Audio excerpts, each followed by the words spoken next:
प्रिय विद्यार्थियों, सुप्रभात। मैं आपका हिंदी अध्यापक धनीराम इप्टा। आज के हम इस वीडियो में चर्चा करने जा रहे हैं आपके एग्ज़ाम पैटर्न की, जी हाँ, परीक्षा प्रारूप की, कि आपका पेपर कितने अंकों का होगा, कितने सेक्शन में डिवाइड होगा ये आपका क्वेश्चन पेपर, और कौन सा प्रश्न कितने अंकों का इसमें निर्धारित किया गया है। तो आइए आज हम लोग इसके बारे में चर्चा करते हैं। तो देखिए, आपका जो पूरा पेपर होता है वो 80 नंबर का जो होगा वो आपका पेपर रिटर्न पेपर होता है। 20 नंबर के लिए आपका इंटरनल मार्किंग होती है, तो पूरा 100 का हो जाता है। तो यहाँ हम 80 नंबर में जो पेपर आएगा पूरा का पूरा, इसके बारे में हम बात करेंगे।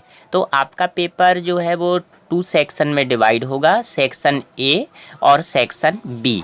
तो सेक्शन ए में क्या होगा कि सेक्शन ए में आपको जो क्वेश्चंस दिए जाएंगे आप उनको समझिएगा कि सेक्शन ए में जो पहला क्वेश्चंस होगा वो कितने नंबर का होगा। तो आपका जो पहला प्रश्न है वो 15 मार्क्स यानी 15 नंबर का होगा, और 15 अंकों के इस प्रश्न में पूछा क्या जाएगा आप ये देखिए। तो जो पहला प्रश्न होता है वो आपका निबंध वाला होता है, यानी आपको प्रस्ताव लिखना होता है। ठीक है, तो जैसा कि इसमें दिया गया है कि निम्नलिखित विषयों में से किसी एक विषय पर हिंदी में लगभग 250 शब्दों में संक्षिप्त लेख लिखिएगा। तो ये इसमें दिए गए हैं, तो आपको इसमें बहुत सारे ऑप्शन मिल जाते हैं। जैसे अभी 3 ऑप्शन आप देख पा रहे होंगे कि आपके विद्यालय में एक मेले का आयोजन किया गया था, ये किस अवसर पर किस उद्देश्य से किया गया था, उसके लिए आपने क्या क्या तैयारियां की, आपने आपके मित्रों ने एवं शिक्षकों ने उसमें क्या सहयोग दिया था। इन बिंदुओं को आधार बनाकर एक प्रस्ताव विस्तार से लिखिए। अथवा यात्रा एक उत्तम रुचि है, यात्रा करने से ज्ञान हो ही बढ़ता है, स्थान विशेष की संस्कृति तथा परंपराओं का परिचय भी मिलता है। अपनी किसी यात्रा के अनुभव तथा रोमांच का वर्णन करते हुए एक प्रस्ताव लिखिए। वन है तो भविष्य है, और आज हम सभी उसी को भविष्य नष्ट कर रहे हैं। कैसे, इसको थोड़ा दोबारा देख लीजिएगा। वन है तो भविष्य है, आज हम उसी भविष्य को नष्ट कर रहे हैं। कैसे, कथन को स्पष्ट करते हुए जीवन में वनों के महत्व पर अपने विचार लिखिए। तो जैसा कि इसमें दिया गया है। और देखिए, एक बात और मैं कहना चाहूँगा कि ये वीडियो उन बच्चों के लिए बहुत ही ज़्यादा लाभदायक होने वाला है कि जो अभी 8वीं परीक्षा पास करके अभी 9वीं में आए हैं, तो उनके लिए ये बहुत ज़रूरी है, क्योंकि उन्हें नहीं मालूम कि पेपर का पैटर्न कैसा होता है। तो वो इस वीडियो को ज़रूर ध्यान से देखें और इसको समझने की कोशिश करें, क्योंकि अभी जब हम आगे आप लोगों का टेस्ट सीरीज चलाएंगे इसमें, तो टेस्ट सीरीज जो होगी हमारी इसी के बेस पर होगी, क्योंकि हम आपसे चाहते हैं कि ऐसे ही प्रश्न आपसे पूछे जाएँ। तो परीक्षा प्रणाली जो है, जो परीक्षा प्रणाली है, परीक्षा का जो प्रारूप है आपका, उसी के आधार पर हम आपसे परीक्षा में प्रश्न पूछेंगे। और अभी आपके जो क्लास टेस्ट होंगे उसमें भी हम आपको इसी बेस पर प्रश्न आपसे पूछेंगे। तो चलिए, अब जैसे आपने देखा कि प्रश्न एक था 15 नंबर का निबंधात्मक प्रश्न है, और इसमें आपको प्रस्ताव लिखना है यानी निबंध लिखना है। बस निबंध और प्रस्ताव में ये अंतर होता है कि प्रस्ताव में आपको अपने विचार ज़्यादा से ज़्यादा व्यक्त करने का एक मौका मिलता है। निबंध में कुछ टॉपिक होते हैं जिसमें कुछ बाउंडेशन होता है, उसी के तहत आपको लिखना है। लेकिन आप अपने प्रस्ताव को निबंध शैली में भी लिख सकते हैं, यानी इसमें आप रूपरेखा, प्रस्तावना और उसके जो कोटेशंस वगैरह हैं वो भी आप इसमें इंक्लूड कर सकते हैं। तो चलिए आगे बढ़ते हैं इसके और ऑप्शन के लिए। तो आपने अभी इसमें 3 ऑप्शन देखे थे, और अब 2 ऑप्शन और आपको दिए गए हैं कि एक मौलिक कहानी लिखिए जिसका अंत प्रस्तुत वाक्य में से किया गया हो, और इसमें कि सांस लेते हुए सोचा कि आप मेरा मानव जीवन सफल हो गया। और इसके बाद जो ये 5th ऑप्शन दिया गया है, नीचे दिए गए चित्र को ध्यान से देखिए और चित्र को आधार बनाकर उसका परिचय देते हुए कोई लेख, घटना अथवा कहानी लिखिए जिसका सीधा व स्पष्ट संबंध चित्र से होना चाहिए। तो आपको इस तरह से इसमें एक ये दिया जाएगा। तो आपने जान लिया कि पहले प्रश्न में आपको 5 ऑप्शन दिए जाएंगे, और उन 5 ऑप्शन में से कोई भी आपको एक क्वेश्चन जो होगा अटेम्प्ट करना होगा, और जिसके लिए आपको 15 नंबर दिए जाएंगे। अब इसके बाद जो दूसरा प्रश्न है, देखिए ये तो प्रश्न पहला था, अब प्रश्न दूसरा जो है इसको आप समझिए कि प्रश्न दूसरे में हमको क्या करना होगा। तो देखिए जो प्रश्न दूसरा होता है इसमें क्या होता है, जैसा इसमें लिखा हुआ है कि निम्नलिखित में से किसी एक विषय पर हिंदी में लगभग 120 शब्दों में आपको पत्र लिखना होता है। तो पत्र आपको दिए जाएंगे जिसमें आपको 2 पत्र दे दिए गए हैं ऑप्शन में। ऑप्शन कई बार ऐसा भी होता है कि और भी ज़्यादा दे दिए जाते हैं, लेकिन अभी इसमें 2 ऑप्शन दिए जा रहे हैं आपको केवल समझाने के उद्देश्य से। तो देखिए जैसे इसमें लिखा है कि आप अपने परिवार के साथ किसी एक प्रदर्शनी यानी एग्जीबिशन को देखने गए थे।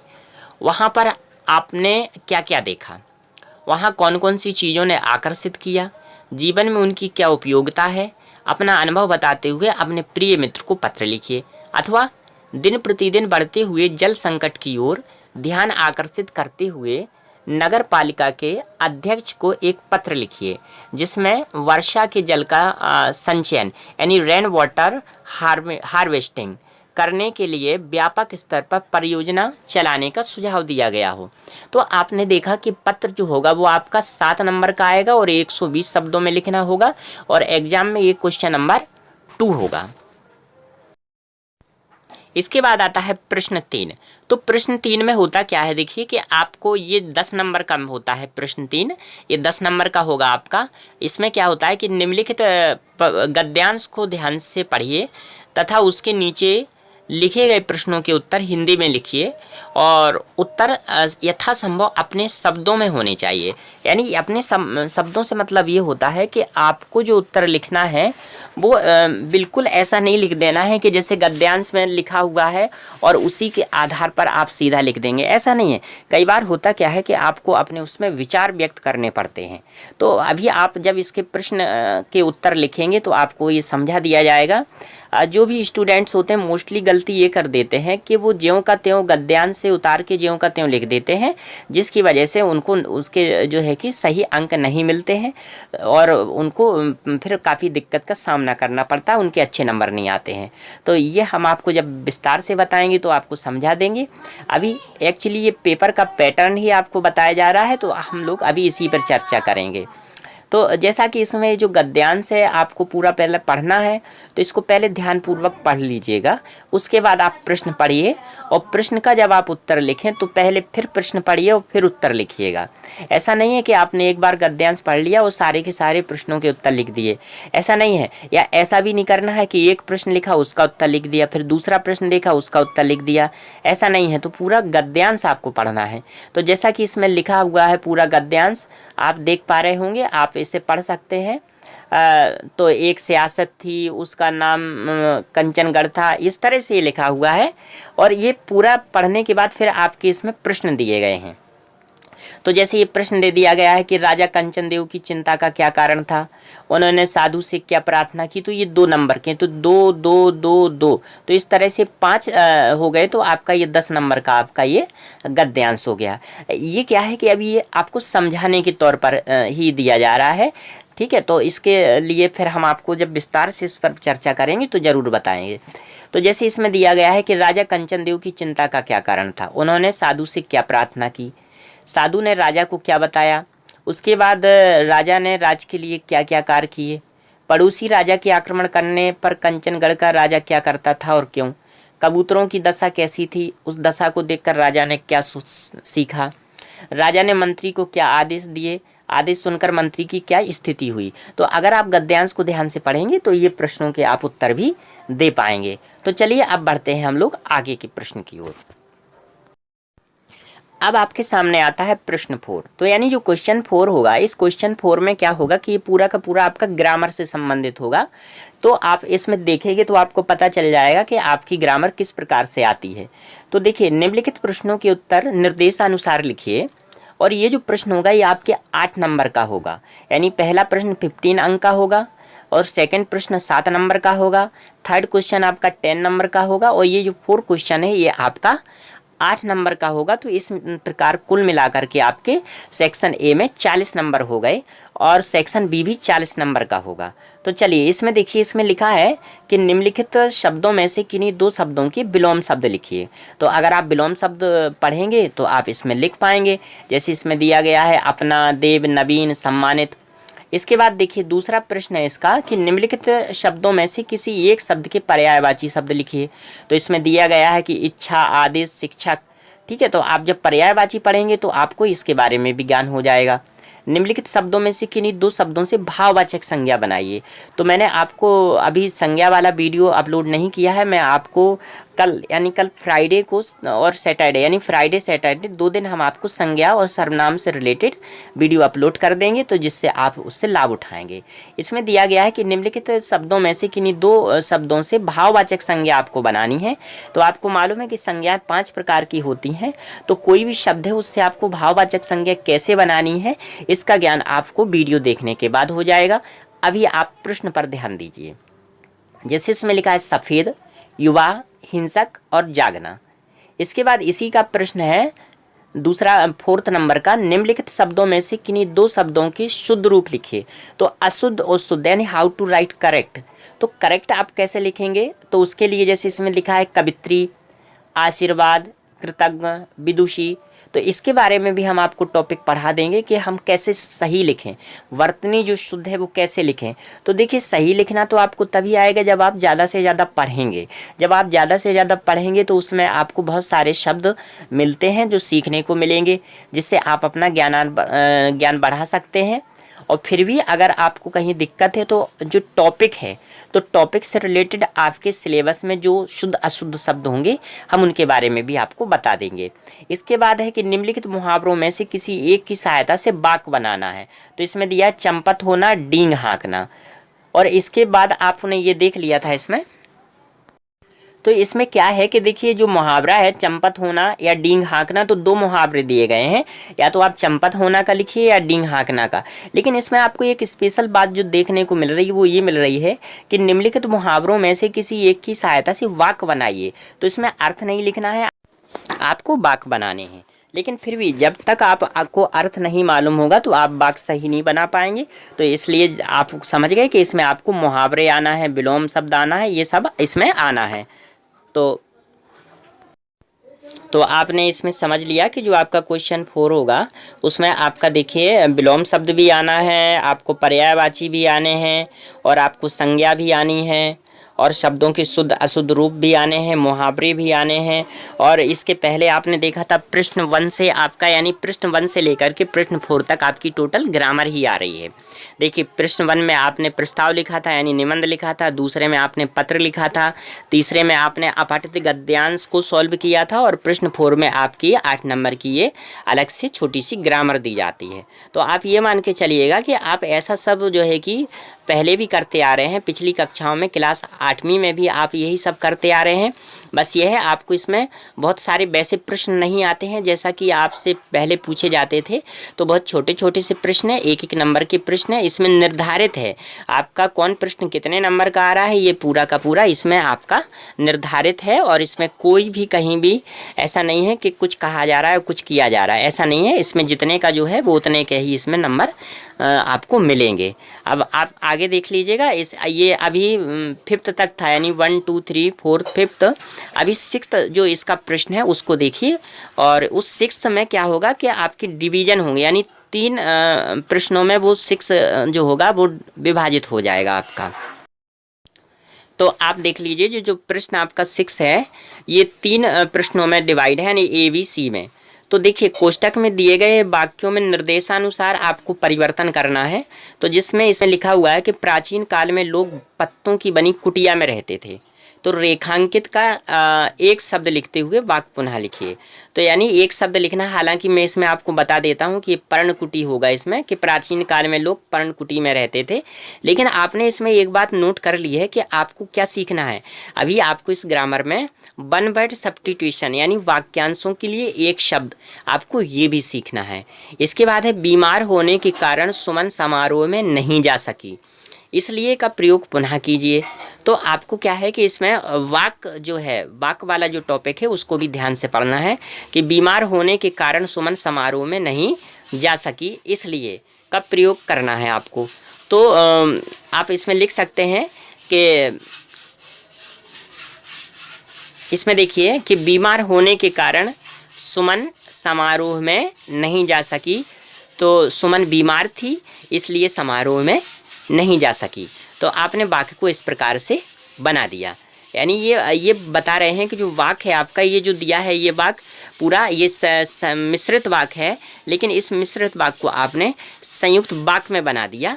तो इसलिए इस वाक्य के दो भेद हो गए आपके, सुमन समारोह में नहीं जा सकी और बीमार होने के कारण। तो आपने इसमें लिखा कि सुमन समारोह में इसलिए नहीं जा सकी क्योंकि वो बीमार है। आप या तो इसको ऐसा भी लिख सकते हैं या आप ऐसा भी लिख सकते हैं कि सुमन बीमार थी इसलिए समारोह में नहीं जा सकी। तो इसमें दो बना दिया, यानी आपने मिश्रित को संयुक्त में बना दिया, यानी आपका जो कॉम्प्लेक्स था उसको कंपाउंड में आपने बना दिया। अब आप देखिएगा सी जो है बच्चे आम तोड़ने के लिए वृक्षों पर चढ़ गए थे। अब इसमें आपको वचन बदल देना है। तो बच्चे आम तोड़ने के लिए वृक्षों पर चढ़ गए थे। अब आप ये देख रहे हैं कि ये जो वाक्य है आपका पूरा, आपको ये ध्यान देना पड़ेगा कि आप ऐसा नहीं है कि एक वचन को सीधा बहुवचन में बदल दीजिए। कई बार वाक्य बहुवचन में भी दिया जाएगा तो आपको एक वचन में ही बदलना है। देखिए, तो बच्चे आम तोड़ने के लिए वृक्षों पर चढ़ गए थे। तो अब आपको इसमें आप समझ गए कि ये वाक्य आपका बहुवचन में है, तो इसको आपको एक वचन में बदल देना है। तो ये था आपका सेक्शन ए। अब हम बात करते हैं सेक्शन बी के बारे में। तो देखिए ये जो सेक्शन बी है इसमें पहले से ही आपको इंस्ट्रक्शन इसमें बता रहे हैं कि आप पहले भी इसमें पढ़ रहे हैं कि देखिए ये जो लिखा है सेक्शन बी, ये आपका है क्या कि देखिए this paper comprises two section, section A and section B, attempt all the question from section A. इसके बाद जो सेक्शन बी है इसमें दिया है कि आपको करना क्या होगा कि आपको अपना ही जो आप की पाठ्य पुस्तकें हैं, देखिए इसमें एक चीज़ और है, इसके आप जो भी इंस्ट्रक्शन है उसको आप ज़रूर ध्यान से पढ़ लीजिएगा। इसमें लिखा है कि questions from only 2 of the following text book are to be answered, attempt 4 questions from this section, you must answer at least 1 question from each of the 2 books you have studied and any 2 other questions from the same books that you have। तो अब आप इसका मतलब ये समझ लीजिए कि आपको इसमें कई किताबें मिल सकती हैं। आपको इसमें 3 पुस्तकें भी मिलेंगी, 4 पुस्तकें भी मिलेंगी, लेकिन आपको जो किताब आपने पढ़ी है जो आपके सिलेबस में है, जैसे आपके सिलेबस में नया रास्ता है और एकांकी संचय है, तो नया रास्ता एकांकी संचय में भी, नया रास्ता में भी 3 क्वेश्चन दिए जाएंगे और एकांकी संचय में भी 3 क्वेश्चन दिए जाएंगे। लेकिन आपको करना क्या होगा कि आपको नया रास्ता में से 2 क्वेश्चन आपको अटेम्प्ट करना है और एकांकी संचय में से भी आपको 2 क्वेश्चन ही अटेम्प्ट करने हैं। और आपको क्वेश्चन कैसे दिए जाएंगे आप देख लीजिएगा कि क्वेश्चन जो भी दिए जाते हैं तो उसमें आपको क्या है कि पहले क्यों दे दिया जाएगा, यानी आपको समझाने के लिए दे दिया जाएगा। जैसे ये मैं आपको देखिए साहित्य सागर भी दे रहा हूँ, तो साहित्य सागर ये आपके सिलेबस में है, लेकिन हो सकता है कि यहाँ पढ़ाई जाती है, कहीं और ना पढ़ाई जाती हो, कहीं और पढ़ाई जाती है, आपको ना पढ़ाई जाती हो। तो आपने 2 ही किताबों को पढ़ा है, नया रास्ता को और आपके एकांकी संचय को। तो हम आपको नया रास्ता और एकांकी संचय के ही बारे में इसमें बात करेंगे। तो चलिए हम लोग बात करते हैं। नया रास्ता जो है वो सुषमा अग्रवाल का है। इसमें क्या होगा कि देखिए प्रश्न 11 यानी 11, 12, 13 आपको 3 प्रश्न देना है और 3 के आपको 2 के उत्तर देना है। जैसे पहला प्रश्न है कि निम्नलिखित गद्यांश को पढ़िए और उसके नीचे लिखे प्रश्नों के उत्तर हिंदी में लिखिए। इसमें लिखा मीनू ... अरे मीनू कैसे कर सकती है, ये रस्म तो शादीशुदा बहन ही कर सकती है, मीनू की तो अभी शादी भी नहीं हुई। अब इसके बाद आपसे प्रश्न पूछा जा रहा है कि उपर्युक्त कथन की वक्ता कौन है, उसका परिचय दीजिए। वक्ता ने क्यों कहा कि मीनू ये रस्म नहीं कर सकती, यहाँ किस रस्म की बात हो रही है।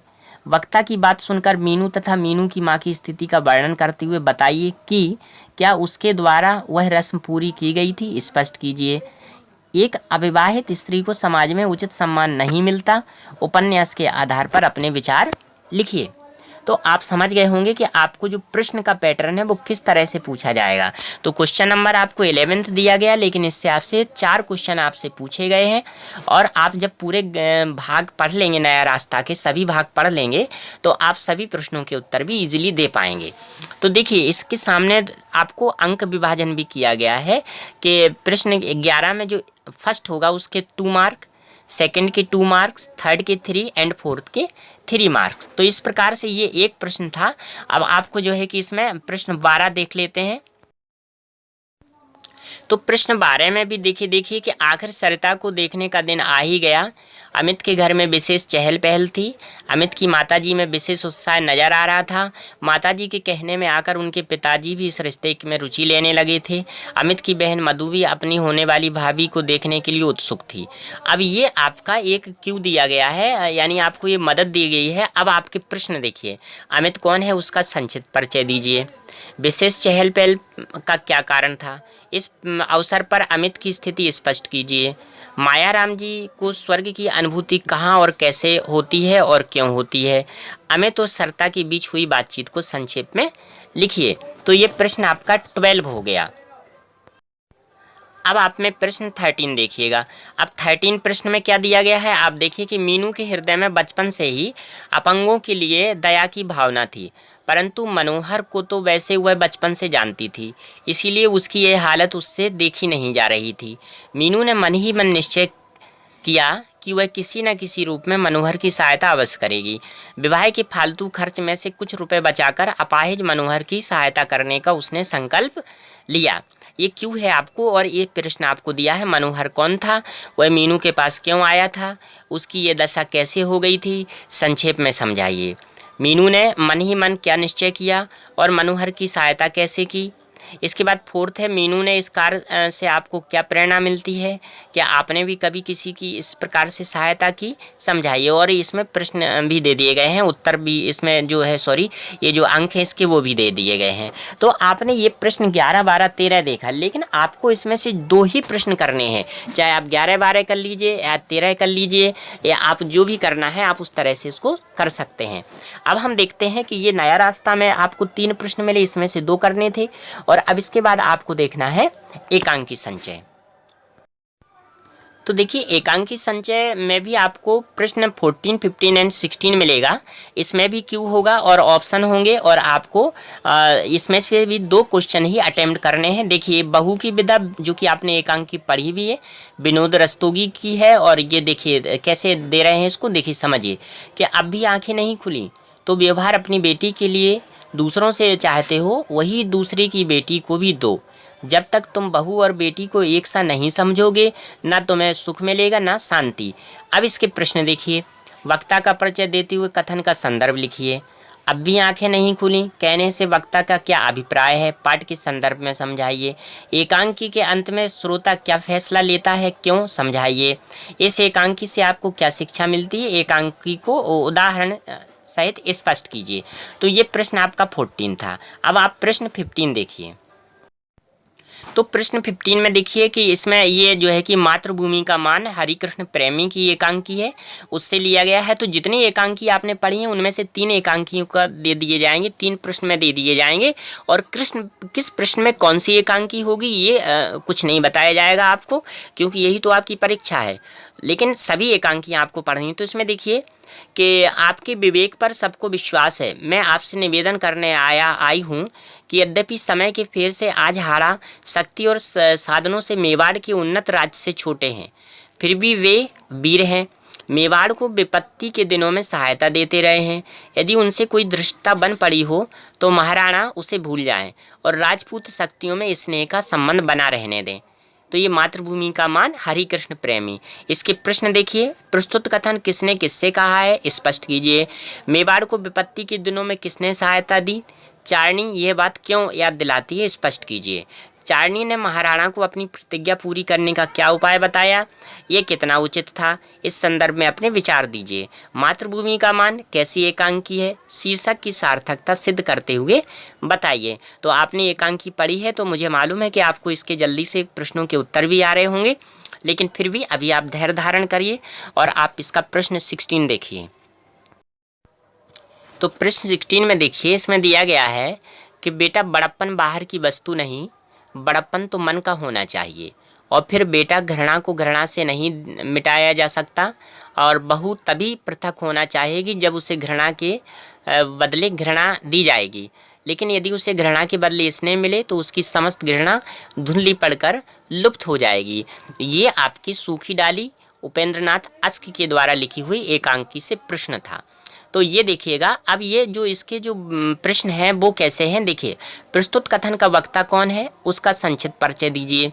श्रोता ने वक्ता को छोटी बहू के संबंध में क्या बताया था। वक्ता ने परिवार में एकता बनाए रखने का क्या उपाय निकाला, क्या वे उसमें सफल हुए, स्पष्ट कीजिए। प्रस्तुत एकांकी किस प्रकार की एकांकी है, इस एकांकी लेखन का क्या उद्देश्य है। तो आपने देखा कि ये प्रश्न 16 था। तो अब आप लोगों ने समझ लिया कि आपको नया रास्ता से 3 प्रश्न, अटेम्प्ट ओनली 2 करना है। उसी प्रकार से एकांकी संचय में भी आपको 3 प्रश्न दिए जाएंगे, लेकिन आपको 2 ही करना है। तो आपने ये भी जाना कि हर प्रश्न आपका 10 नंबर का है, तो 10-10 मिला करके आपके 40 नंबर का आपका सेक्शन भी कंप्लीट हो जाता है।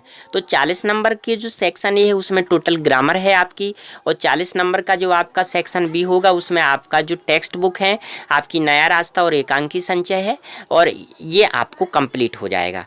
ठीक है, तो ये आपने आज जान लिया परीक्षा का पैटर्न कैसा होगा, एग्जाम का आपका किस प्रकार से क्वेश्चन पूछे जाते हैं, कितने प्रश्न होंगे, कौन कितने नंबर का होगा। तो मुझे उम्मीद है कि आपने इससे आज ज़रूर लाभ उठाया होगा। अब मैं आप लोगों को ग्रामर में और भी जो है पर्यायवाची, विलोम शब्द, मुहावरे वगैरह, तो इनका भी मैं आपको PDF उपलब्ध करा दूंगा, तो आप उससे सीख लीजिएगा। उसके बाद फिर हम आप लोगों का टेस्ट, ऑनलाइन टेस्ट शुरू करेंगे, तो जिसमें आप लोग ज़्यादा से ज़्यादा लोग शामिल होइएगा। चलिए विद्यार्थियों, आज के लिए बस इतना ही। कल फिर एक नए वीडियो के साथ मिलेंगे, तब तक के लिए नमस्कार।